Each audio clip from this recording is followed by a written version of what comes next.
Hi, I hypnotized someone for anxiety. Here is what actually changed. What happens when you hypnotize for anxiety? A real case study today I'm going to share with you people. So, this case is all about she hadn't left her house alone in 8 months. You believe? And coming to the social events, even just a trip to the supermarket would trigger a full panic attack. Heart racing, can't breathe, hands shaking. She had tried many medication. She had tried breathing exercises. She had even tried taking therapy. Nothing touched significantly. Then she came to me for hypnotherapy. 6 sessions later, she flew on a plane for the first time in 4 years. Now I know what you're thinking about it. You're thinking about movies, a swinging watch, snapping fingers, someone clucking like a chicken on a stage. What if I told you that has absolutely nothing to do with what actually happens in clinical hypnotherapy sessions? So, I am Shailaja Pisapati, a licensed clinical psychologist and hypnotherapist with over 11 years of practice in Hyderabad. Today, I wanted to take you inside a real hypnotherapy case. What happened in those sessions? What changed in her brain? And what the science, the actual peer reviewed science says about why it worked. Whether you are someone dealing with anxiety yourself, or you have always been curious or skeptical about hypnotherapy, stay with me because what I'm about to show you might completely change how you see this. Let's be honest about something. Most people in India, and honestly, most people everywhere, have one of two reactions when they hear the word hypnotherapy. Reaction one, they laugh. That's not real.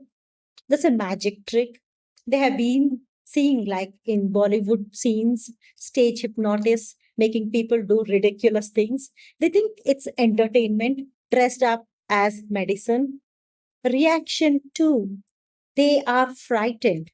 What if someone takes control of my mind? What if I say something embarrassing? What if I don't wake up? All these things. I have been a clinical hypnotherapist for over a decade. I have heard every version of both of those reactions and I understand them completely. The gap between what people imagine hypnotherapy is and what actually it is enormous. And the gap is costing people relief they deserve. So before I tell you, let's take hypothetical name. No, I'm not revealing for the privacy purposes the actual name. Let's take the client's name as Priya.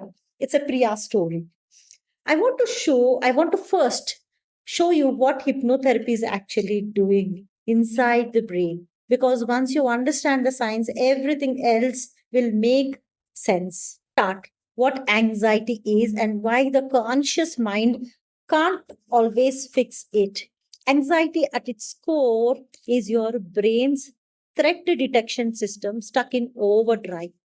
In your brain there's a part called amygdala, your brain's alarm center. That is, it has learned to fire in situations that are not actually dangerous: a crowded room, an unanswered message, leaving the house alone, all this. And here is a critical thing: this pattern is stored in the subconscious mind, not the conscious mind, which is why someone can know perfectly well intellectually that they are safe and still feel their heart is racing and their hands shaking, because the intellectual brain and the anxiety brain are not the same brain at all. Now, here, your conscious mind and the subconscious mind today, let's understand a little more about it.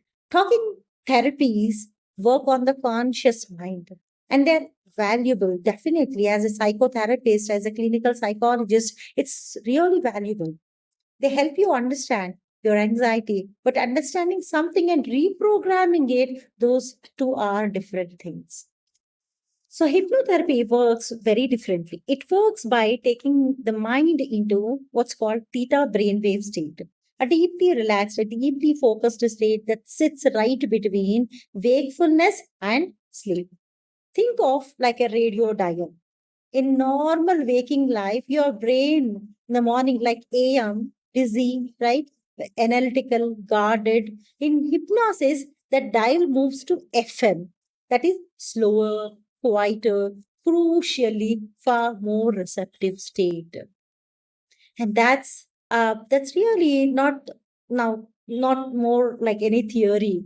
In 2025, neuroscientists published three studies using fMRI, brain scanning, EEG, and molecular level brain imaging on people in hypnotic states.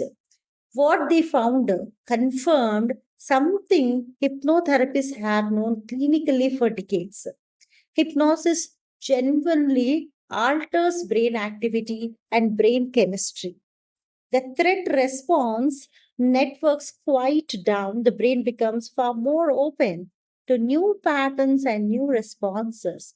For anxiety, a meta analysis covering decades of research found the participants receiving hypnotherapy for anxiety improved more than approximately 84% of control participants.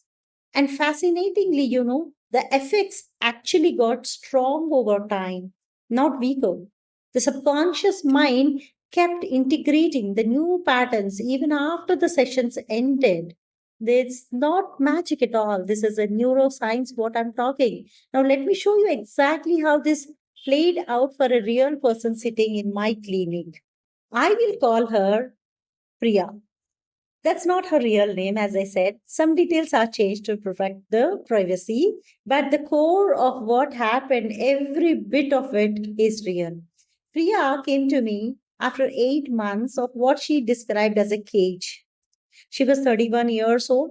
She had a job she loved, that job working in IT industry, a supportive family. By every external measure, her life was fine. And then she told me was what made it worse. I have no reason to feel this way, she said in our first session. And that's the most terrifying part. I can't explain it, so I can't fix it. So she had tried medication. It helped her slightly, but made her feel foggy and detached. She had tried CBT. It helped her understand the anxiety. But when she was actually in the middle of a panic attack, the techniques just didn't work. The anxiety was faster than her thinking. So, in the first session, what happened in our session, I did something that surprises many new clients. I didn't try to hypnotize her immediately. We spent most of the time like talking and I need to understand not just her symptoms, but where they come from, what the anxiety felt like in her body, when it had started, and what images or sensations accompanied it. Then, in the last 20 minutes, we did a simple relaxation induction, not a dramatic trance, just a guided process of progressive muscle relaxation, slowing the breath and beginning to shift that brainwave state.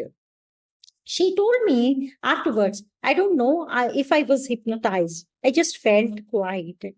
For the first time in months, there was a quiet. And coming back to the next session, that the session two, what I'm talking about, then we went a little more deeper. I used a technique called regression, gently guiding her subconscious mind back to the first time she had felt that specific sensations of panic, not to relieve it painfully, but to understand what her subconscious mind had decided about her safety on that particular day. What emerged was a memory from when she was 9 years old. She had been lost in a crowded market for 45 minutes. She had been completely alone and she had been terrified. Her 9-year-old mind had made a decision that day being alone in a crowd is not safe at all. And for that, 22 years, that subconscious decision had been running in the background like a programming. She didn't know was it was installed. And in hypnotherapy, once you identify that original pattern, you can update it, not delete the memory. but change what the subconscious mind concludes from it. We did what's called resource anchoring exercise. I guided her to feel a deep sense of safety and calm, a physical feeling of groundedness in her body. And we anchored that feeling to a simple gesture, pressing her thumb and forefinger together, a triggering, a small trigger she could use any. Session 3 through 6, there is a shift. The next 4 sessions were about reinforcement and expansion. We worked gradually desensitizing her all the situations that triggered her most through guided imagery in a hypnotic state. Visualizing herself in a supermarket, calm, in a crowded street, grounded, in lift, breathing easily, her subconscious mind was rehearsing new responses before her body ever experienced them in real life. By session 4, she had walked to the supermarket alone. She used her anchor. She stayed.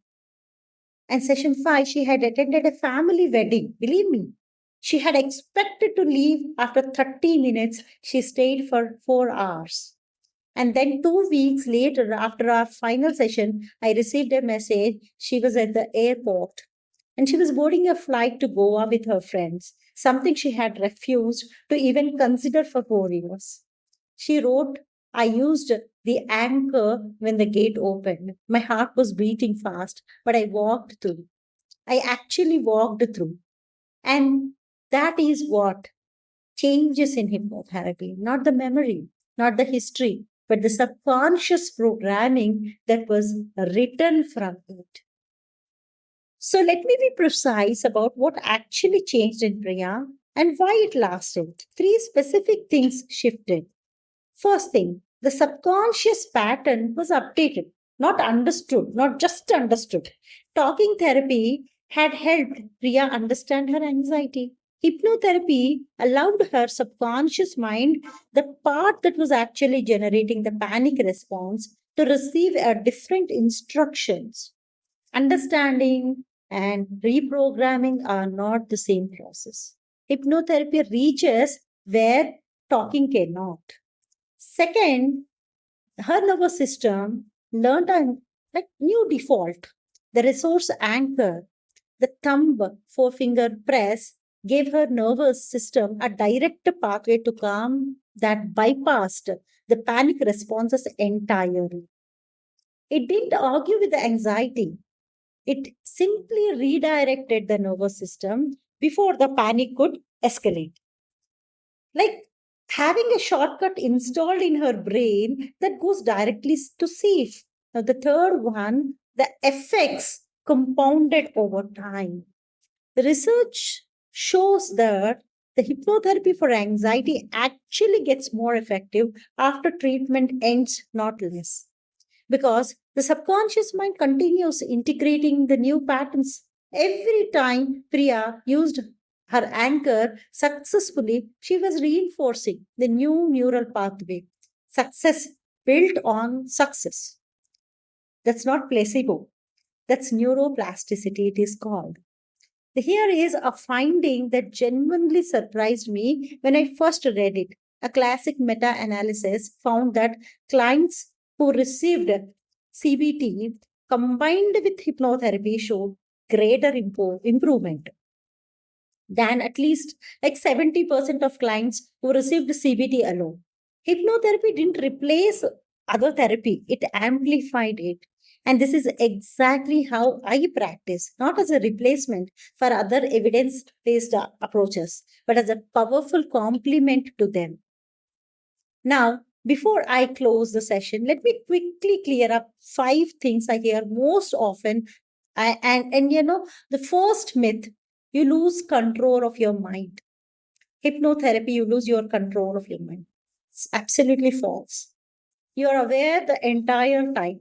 You cannot be made to do or say anything against your will. Hypnosis is not unconscious, it is deeply focused state of attention. Second myth, only weak minded people can be hypnotized. The opposite, is closer to truth. The ability to enter into a hypnotic state is strongly linked to imagination, focus, and cognitive flexibility, qualities associated with intelligence, not weakness at all. Now, myth third, it's just relaxation is the same as meditation. Relaxation is a vehicle, not the destination, right? Clinical hypnotherapy uses that relaxed state as an access point for targeted, like subconscious change, regression, reframing, anchoring, desensitization. Meditation does not do all these things at all. Myth 4, you might not wake up. You always return to full waking consciousness. Always, if a therapist simply stopped talking, you would either fall into natural sleep and wake up normal or drift back to alertness on your own within minutes. Myth 5, it works for everyone equally. This one I want to be honest about.